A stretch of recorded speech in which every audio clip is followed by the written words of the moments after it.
It is almost 2 weeks after the inferno at the Jomo Kenyatta International Airport, and temporary measures have been put in place to ensure the smooth flow of passengers. While the airport's authority is keen to show a normalization of operations, passengers continue to complain of long delays. Joining us now is Lucy Ndungu. She is the Managing Director at the Kenya Airports Authority. Thank you so much, ma'am, for coming in this evening. Thank you, Anne. And I think it's good to mention that it's your first live studio interview, so thank you for coming. Yes, it is, yeah.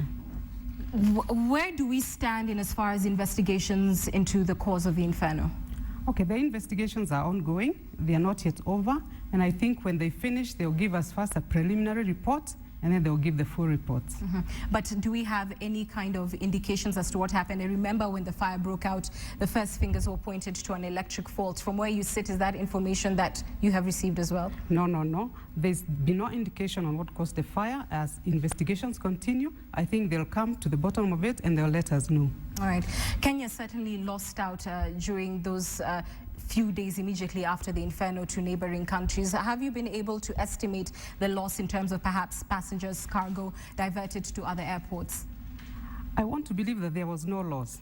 Passengers were delayed, of course, in taking off, but as soon as we started operations, we came back to normal. We even actually carried more passengers than we were supposed to carry on a day-to-day basis, because most of the airlines sent 2 aircraft or even a bigger jet so as to clear the backlog. And now we are actually back to normal in terms of statistics. The passengers we carry, we are back to normal. How many are you carrying right now?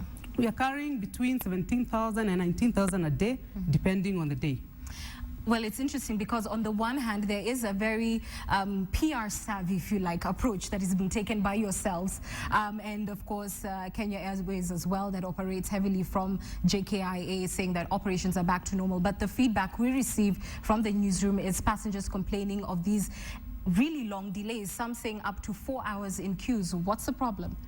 Of course, remember, we're operating from temporary facilities. Yeah? They can never be as efficient as the permanent facilities were. So there's likely to be a few delays here when passengers are being screened, when they're going through passport check. But overall, airlines are not experiencing any delays in taking off. What are the plans so far to rebuild at least that section of the airport? We've got plans to get people out of the tents in 3 weeks. We'll get them into some sort of temporary buildings so that we're out of the tents. Remember, the rains are coming now, and we need to get them out of that. Then, of course, we have a plan to bring in a temporary terminal within about 2 months. And when that happens, I think passengers will be comfortable. And that's building 1 at a cost of how much?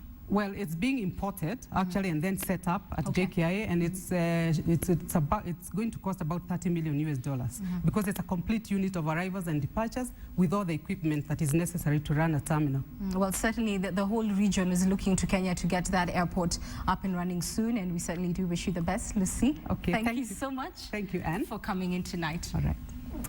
Now.